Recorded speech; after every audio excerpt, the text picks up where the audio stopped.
The Charlotte Hornets are a very talented team. Their talent goes far beyond just Lamelo Ball.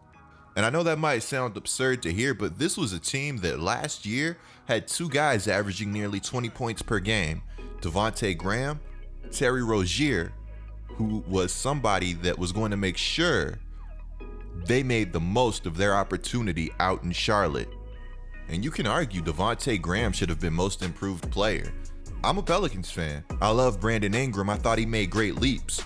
But let's not sleep on what Devontae Graham did last season. Then the Charlotte Hornets also had young guys showcasing a lot of promise. PJ Washington, Malik Monk, and Miles Bridges. A lot of those guys, PJ Washington, Miles Bridges, versatile guys, can go out, defend multiple positions, and also get you a bucket on the offensive side of the basketball. And then you have Malik Monk, somebody that has not reached their true potential yet. All those guys I just named, they averaged over 10 points per game last season. And if you didn't see Malik Monk at Kentucky, let me tell you, man, you were missing out. Sometimes in the NBA, all you need is an opportunity. And the Charlotte Hornets are filled with guys who should be ready to seize theirs. One of those guys, Lamelo Ball, standing at 6'8", maybe 6'9". Lamelo Ball is one of the most polarizing prospects the NBA draft has ever seen. And the Charlotte Hornets got him at number 3. A lot of people say Lamelo Ball plays like Penny Hardaway, or he should aim to play more like Penny. Me personally, I would like to see Lamelo Ball evolve and transform into a true T-Mac type of player. I may get a lot of hate for that statement, but somebody go ahead and tell me why it can't happen. This is kind of ridiculous, but I feel like Tracy McGrady is somebody that has become forgotten about with this generation of hoopers. I don't see people talk about Tracy McGrady as much as I would like. You want to talk about somebody that helped revolutionize the point forward position? Now, before we go any further, be sure to subscribe and turn on notifications. You will not want to miss another Get Like Coop video. And that's facts. Guys, starting Monday, I'm going to start streaming a ton. The face cam is going to return. We're going to be playing a lot of different games. We're trying to build one of the best stream communities out. So be sure to stop by the stream if that's something you guys are interested in. The link to my stream is going to be in the description below. You'll also find the link to my NFL channel there. Lastly, if you guys are enjoying the content, be sure to drop a like. Liking the video shows me that you guys are truly the real MVPs, but major shout out to everybody that just enjoys my content, period. For starters, we have to talk about Lamelo Ball coming off the bench. I want to see W's or L's down in the comments below. While you're there, also drop your stat line for Lamelo Ball this season. What do you think Lamelo is going to come out and average? Now, with Lamelo coming off the bench, it truly, I'm not going to say it rubs me the wrong way, but when you have a player like Lamelo Ball that has the potential to be an offensive superstar, you have to let them come in and learn what works. This is the NBA preseason. None of what happens in the NBA preseason is going to matter going into the regular season. A lot of these young players, they have their careers ruined because they're behind veteran players and coaches don't want to give those guys the minutes that they deserve.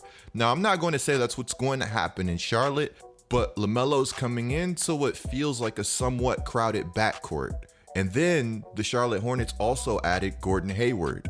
So LaMelo's competition for minutes is going to be somewhat steep. If Melo's anything like Lonzo, then he's going to be somebody that runs incredibly hot and incredibly cold. Lonzo Ball can be whoever he wants in the NBA. He's somebody whose confidence is going to take them the distance that they want to go. When Lonzo's playing confident, he's a different player. Even if he's making mistakes, you just have to stick with him. Let him play his game. Let him learn what works and what doesn't. So I definitely do see both sides of the spectrum when it comes to bringing LaMelo Ball off the bench and starting LaMelo Ball. Let me know again in the comments what you guys feel like the right decision is regarding LaMelo Ball. There's definitely a chance that he ends up being in the starting lineup by the time the season starts, but this is a fun combo to have right now because there are some players that develop better coming off the bench and being eased into the NBA, eased into the starting lineup. And there's some guys that just come in and tear things up from the get-go. I think Devontae Graham next to Lamelo Ball interests me a lot because what Devontae lacks in length and size, Lamelo makes up for. What Devontae lacks in playmaking, Melo makes up for. What Lamelo lacks in shooting the deep ball, Graham's got him covered. You don't think Devontae Graham is going to love playing alongside Melo? Getting another ball handler and playmaker in Melo, and even Gordon Hayward, is a dream for a high-level scorer like Devontae Graham, who can beat you off the dribble, who can knock down deep contested threes, and has also proven to be a fantastic catch-and-shoot player. Now, the Hayward signing gets a lot of hate, but Hayward averaged almost 20 points per game last season on great efficiency while not being the primary focus of the Celtics offense. Hayward is one of many players this season that has the ability to shock the league after missing major time due to injury. Now, early on in this Hornets game, I thought this was a team that looked very exciting. I thought they looked more exciting when Melo came in with 7 minutes left, or around 7 minutes left in the first quarter. This might sound weird, and I also might get hate for this, but Melo truly does feel like he gives the Hornets another vibe. It feels like this team is more confident, has more flair. Melo starts off rebounding the ball well. In the NBL, Melo wasn't just getting free boards, he was going up and being a menace on the glass and contending with bigs, getting rebounds at their peak.